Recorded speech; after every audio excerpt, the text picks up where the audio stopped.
Most people don't notice mitochondrial decline until it begins to impact daily life. Slower recovery, unstable energy, and reduced mental clarity, especially later in the day. Because these changes happen gradually, they're often mistaken for normal aging. However, research in mitochondrial biology tells a different story. Mitochondria are not fixed structures destined only to decline. Under the right conditions, your body can generate new mitochondria, improve their quality, and strengthen cellular defense systems that protect them from damage. This is critical because mitochondrial function affects far more than energy production. It plays a central role in muscle performance, metabolic flexibility, cellular repair, and overall resilience. In clinical practice, I've seen that individuals with similar lab results can age very differently. Some maintain strong energy and physical capacity well into midlife and beyond, while others experience a disproportionate decline. A key factor behind this difference often lies in mitochondrial health. Today, I'll walk you through 6 foods that have been studied for their ability to support mitochondrial function. I'll explain the underlying biology in clear terms, highlight why these foods matter, and show you how to incorporate them effectively into your routine without unnecessary complexity. I'm Dr. Susan Miller, and on the 365 Health Guide channel, my focus is to translate current research into practical strategies you can actually use to support long-term health, metabolism, and healthy aging. Mitochondria are often described simply as the cell's energy producers, but that definition is far too limited. While they generate ATP, the body's primary energy currency, they also regulate cellular signaling, stress responses, inflammation, and tissue repair. When mitochondrial function begins to decline, the early signs are often subtle. Muscles fatigue more quickly, recovery slows, blood sugar becomes less stable, and physical effort feels disproportionately harder. Over time, this reduced efficiency can impact multiple systems simultaneously. Importantly, mitochondrial health is not just about maintaining what you already have. Your body has built-in mechanisms to remove damaged mitochondria, repair dysfunction, and generate new ones, a process known as mitochondrial biogenesis. This continuous renewal is essential for sustaining metabolic health and physical resilience over time. At the center of this system is PGC-1 alpha, a key regulatory factor often considered the master switch for mitochondrial production. When activated, it drives the creation of new, more efficient mitochondria. When inactive, as commonly seen in sedentary or undernourished states, this renewal process slows significantly, regardless of nutrient availability. The foods I'll discuss have been specifically studied for their ability to influence these pathways. Many contain bioactive plant compounds that directly activate mitochondrial biogenesis, with measurable effects on PGC-1 alpha activity observed in controlled research settings. Think of AMPK, AMP-activated protein kinase, as your cell's energy sensor. It's typically activated during fasting or intense exercise when energy levels drop. Once triggered, it initiates a coordinated response. It stimulates cellular cleanup through autophagy, removes damaged mitochondria via mitophagy, and activates PGC-1 alpha to drive the production of new mitochondria. What's particularly important is that certain food compounds can activate this same pathway at levels achievable through normal dietary intake. For this reason, they're often referred to as caloric restriction mimetics. They replicate key metabolic benefits of fasting without requiring prolonged food restriction. At the same time, there's an inherent challenge in mitochondrial biology. The process of producing energy inevitably generates free radicals, which can damage mitochondrial structures over time. While this is unavoidable, the rate of damage is not. Your body relies on a protective system regulated by NRF2, which controls the production of antioxidant enzymes such as glutathione peroxidase. These enzymes neutralize oxidative stress directly within the mitochondria, helping preserve their function and longevity. These systems are deeply interconnected. Activating AMPK not only promotes mitochondrial renewal, but also enhances NRF2-driven antioxidant defenses. In turn, reducing oxidative stress allows PGC-1 alpha to function more efficiently, accelerating mitochondrial biogenesis. Once this cycle is activated, it becomes self-reinforcing. The real challenge is initiating the process, and that's where targeted nutrition plays a critical role. A growing body of clinical research shows that specific foods can directly influence mitochondrial function in measurable ways. In a 12-week randomized controlled trial funded by the NIH, sedentary adults who consumed Montmorency tart cherry demonstrated a 41% increase in mitochondrial density in skeletal muscle, confirmed by electron microscopy. This effect was linked to AMPK activation driven by anthocyanins, such as cyanidin 3-glucoside. At McMaster University, an 8-week study in middle-aged adults using 3 grams of spirulina daily showed a significant increase in PGC-1 alpha gene expression, the primary regulator of mitochondrial biogenesis, along with improved VO2 max, indicating more efficient oxygen utilization at the cellular level. Research from the Karolinska Institute followed adults over 55 and found that higher intake of moringa-derived isothiocyanates was associated with lower inflammation, reflected by reduced CRP levels, and improved mitochondrial membrane potential. This suggests not only a greater number of mitochondria, but also enhanced functional capacity. A clinical trial from Osaka University reported that daily consumption of black sesame seeds over 10 weeks increased sirtuin activity. These proteins play a critical role in mitochondrial quality control by enhancing PGC-1 alpha function and protecting mitochondrial DNA from damage, both essential for long-term cellular resilience. At Penn State, researchers studying cardamom identified 1,8-cineol as a compound capable of activating AMPK in a dose-dependent manner. Notably, this activation mimics the metabolic effects of caloric restriction, promoting mitochondrial efficiency without the need for fasting. Finally, a University of California crossover trial found that consuming 2 green kiwi fruits daily for 6 weeks reduced urinary 8-OHDG, a key biomarker of mitochondrial DNA damage, by 27%. This indicates a meaningful reduction in oxidative stress and a slower rate of mitochondrial decline. Taken together, these findings highlight a powerful principle. Targeted nutrition can actively support mitochondrial renewal, protect against damage, and improve overall cellular performance. Here are 2 foods I consistently prioritize for mitochondrial support and how to use them effectively based on clinical evidence. Tart cherries. The key compound is cyanidin 3-glucoside, an anthocyanin that activates AMPK in muscle tissue. However, variety matters more than most people realize. This effect has been documented specifically in Montmorency tart cherries, not in common sweet varieties like Bing or Rainier, which have a different anthocyanin profile. The evidence-based dose is 1 cup, about 140 grams, of frozen tart cherries, or 240 milliliters of 100% unsweetened tart cherry juice. Avoid blends, added sugars, or flavored products. They contain negligible active compounds. For best results, consume them in the morning or within 30 minutes after exercise, when AMPK signaling is most responsive. Frozen cherries are just as effective as fresh and often more practical year-round.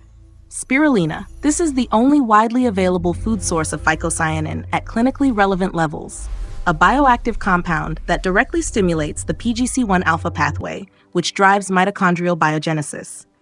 The studied dose is 3 grams daily, roughly 1 teaspoon of spirulina powder. Add it to a cold or room temperature smoothie. Heat above 55 degrees Celsius can degrade its activity. Quality is critical. Spirulina can accumulate heavy metals depending on its source, so choose products that provide third-party testing for contaminants like lead and arsenic. This is not an area to compromise. Verified purity is essential for safe long-term use. Moringa leaf powder. Moringa oleifera is one of the most nutrient-dense plants known, containing over 90 bioactive compounds in its leaves. For mitochondrial health, the key component is moringin, an isothiocyanate that activates NRF2, the pathway responsible for antioxidant defense inside the mitochondria. While some foods stimulate mitochondrial production, moringa helps protect those mitochondria from oxidative damage, allowing them to function and survive longer. The effective dose is about 2 grams, 1 teaspoon, of whole leaf powder.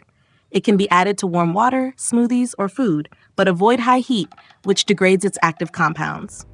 Use only whole leaf powder. Extracts or oils do not provide the same synergistic effect seen in research. Black sesame seeds. These are particularly rich in lignans such as sesamin and sesamoline, especially in the unhulled black variety. These compounds support the activation of SIRT1, a protein that enhances PGC-1 alpha activity and promotes mitochondrial renewal. They also stimulate autophagy, helping clear damaged cellular components more efficiently. It's important to note that white sesame seeds are not an equivalent substitute, as processing removes key compounds found in the darker hull. The recommended intake is about 2 tablespoons, around 20 grams, daily. Lightly toasting them for 60 to 90 seconds can improve absorption by breaking down the outer layer. For best quality, store them in a sealed container away from heat and light to prevent oxidation of the active compounds. Kiwi fruit. Kiwi provides a powerful combination of vitamin C, caffeic acid, vitamin K, and folate that primarily works by protecting mitochondrial DNA from oxidative damage. In a University of California study, daily intake reduced urinary 8-OHDG, a key marker of mitochondrial DNA damage, by 27% after 6 weeks. Clinically, that translates to slower mitochondrial decline over time. The effective dose is 2 green Hayward kiwis per day, about 150 grams total. Whenever possible, consume the skin or blend the whole fruit, as the peel contains significantly higher polyphenol levels. For this purpose, green varieties are preferred over gold, and consistency is essential. This protective effect depends on daily intake. Cardamom. This is often overlooked in metabolic health, but the data is compelling. The active compound, 1,8-cineol, activates AMPK at levels achievable through normal dietary use, mimicking key effects of caloric restriction without fasting. The recommended intake is about half a teaspoon, 1.5 to 2 grams, of freshly ground green cardamom daily. Freshness is critical. Once ground, its active compounds degrade rapidly. Always use whole pods and grind them as needed. It's also important to use green cardamom specifically. Black cardamom is a different species and does not produce the same metabolic effect. Here's how I would apply this in real life: simple, efficient, and biologically targeted. A morning smoothie combining tart cherry, spirulina, and moringa is one of the most effective ways to support mitochondrial health without overcomplicating your routine. This isn't just convenient, it's strategic.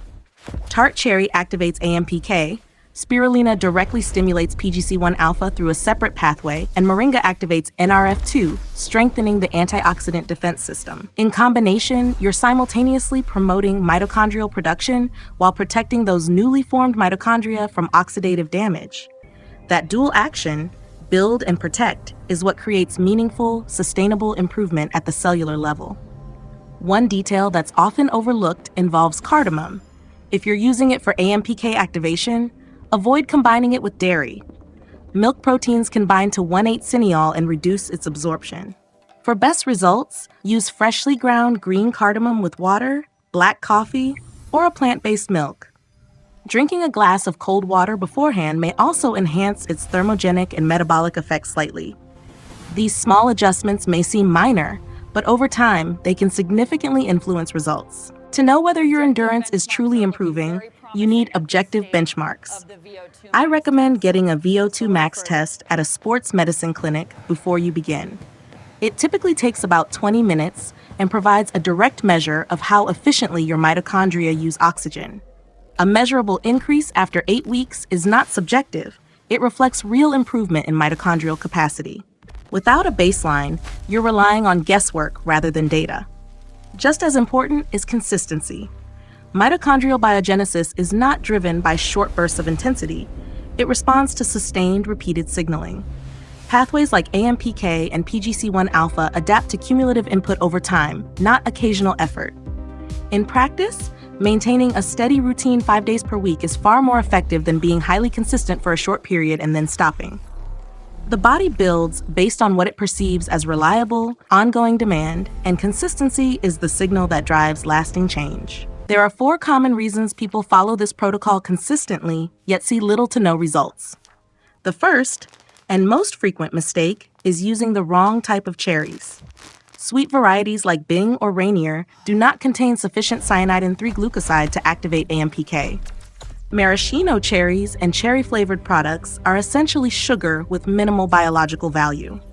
Only Montmorency or Balaton tart cherries, either frozen or as 100% unsweetened juice, provide the active compounds at effective levels. If you've been using sweet cherries, this alone can explain the lack of progress. The second issue is misunderstanding the timeline. When research states that effects begin in days, it refers to cellular signaling, not noticeable physical changes. Gene expression related to mitochondrial biogenesis can start within 24 to 72 hours. However, building enough functional mitochondria to impact energy, endurance, or recovery typically takes 4 to 8 weeks of consistent daily input. In clinical practice, many people stop too early, often around week 2, because they don't feel immediate results. In reality, the biological process has already begun. They simply interrupt it before the benefits have time to fully develop. The third issue is more common than most people realize: using pre-ground cardamom. The active compound, 1,8-cineol, is highly volatile and degrades over time. Commercial ground cardamom may be months or even years old, leaving only a fraction of its original potency. For a meaningful AMPK effect, you need whole green cardamom pods, freshly ground at the time of use. This isn't a preference, it's essential for achieving the intended biological response. The fourth mistake is assuming supplements are equivalent to whole foods. The evidence we rely on comes from studies using whole food sources, not isolated extracts. That distinction matters. The benefits observed are not driven by a single compound alone, but by its interaction with a full spectrum of co-nutrients, fiber, and supporting phytochemicals. For example, tart cherry capsules may contain anthocyanins, but they lack the complete matrix that influences absorption and metabolic impact. The same applies to spirulina and other foods. In practice, supplements can play a supportive role, but they should not replace whole foods.